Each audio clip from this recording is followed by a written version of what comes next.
સુરતમાં જુગાર રમવા બેઠેલા બે લોકો પોલીસ પેટ્રોલિંગથી ડરી અને તાપી નદીમાં કૂદી ગયા હતા અને તાપીમાં કૂદી જવાથી બંને યુવકોનું મૃત્યુ થયું છે। સુરતમાં કોઝવે નજીક તાપી નદીના કાંઠે ઝાડી ઝાંખરામાં જુગાર રમવા બેઠેલા બે જેટલા ઈસમો પોલીસથી બચવા ભાગી અને તાપી નદીમાં કૂદી ગયા હતા। બંને ઈસમોનું તાપી નદીમાં ડૂબી જવાથી મોત નીપજ્યું હતું। પોલીસ અને ફાયર બ્રિગેડની ટીમે સ્થળ ઉપર પહોંચી બંને યુવકોના મૃતદેહ પાણીમાંથી બહાર નીકાળી નવી સિવિલ હોસ્પિટલ પોસ્ટમોર્ટમ અર્થે ખસેડ્યા હતા। મોત મામલે પરિવાર દ્વારા પોલીસની બેદરકારીથી બંને ઈસમોના મોત થયા હોવાનો આક્ષેપો કરવામાં આવ્યા છે।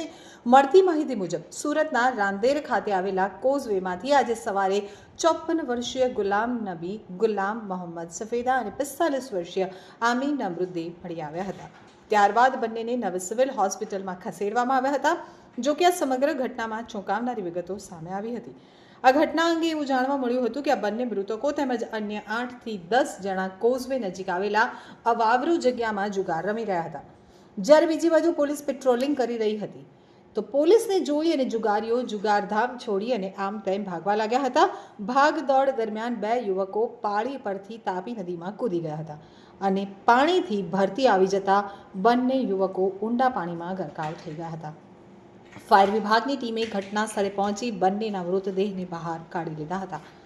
મૃત્યુ પામનાર ગુલામ નબી સફેદાના સ્વજનોએ જણાવ્યું હતું કે કોઝવે નજીક જુગાર રમાઈ રહ્યો હતો ત્યારે રાંદેર ડી સ્ટાફ પોલીસ આવી જતા અમારા સ્વજન ગુલામ નબી સફેદા અને અન્ય કેટલાક વ્યક્તિઓ પોલીસને જોઈ અને ડરના માર્યા આમ તેમ ભાગવા લાગ્યા હતા। ત્યારે તેઓ નદીમાં કૂદી ગયા હતા અને પાણીમાં ડૂબી જતા તેમનું મોત નીપજ્યું હતું। જ્યારે બંને ડૂબી રહ્યા હતા ત્યારે પોલીસ ત્યાં હાજર જ હતી। જે બચાવવા જવા ઈચ્છતા હતા તેમને પણ બચાવવા જવા દેવામાં આવ્યા ન હતા અને ત્યારબાદ પોલીસ ભાગી ગઈ હતી।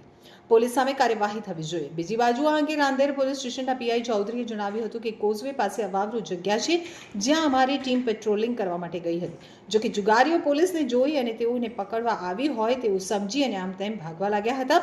ત્યારે આ બે જણા તાપી નદીમાં કૂદી ગયા હતા। દરમિયાન અચાનક જ ભરતી આવી જવાના કારણે બંને ડૂબી ગયા હતા। પોલીસ દ્વારા જ ફાયર બ્રિગેડને પણ જાણ કરવામાં આવી હતી। ત્યારબાદ સિવિલ હોસ્પિટલ ખસેડવામાં આવે ત્યાં સુધીમાં બંનેના મૃત્યુ થઈ ગયા હતા।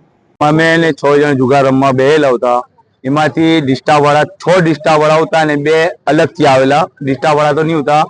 એ લોકો 4 જણ નાહી ગયા, એમાંથી 2 જણ પાણીમાં કૂદી ગયા, 2 જણ ત્યાં પકડાઈ ગયા જગ્યા પર। મેં કીધું સાહેબ એ લોકોને તરતા નથી આવતું તો એ લોકોએ મને ઉઠાવીને એમ કીધું ઝક મરાવો પાણીમાં કૂદી જાય એ લોકોએ એમ કીધું। એ ડિસ્ટા નામ તો મને નહીં ખબર છે।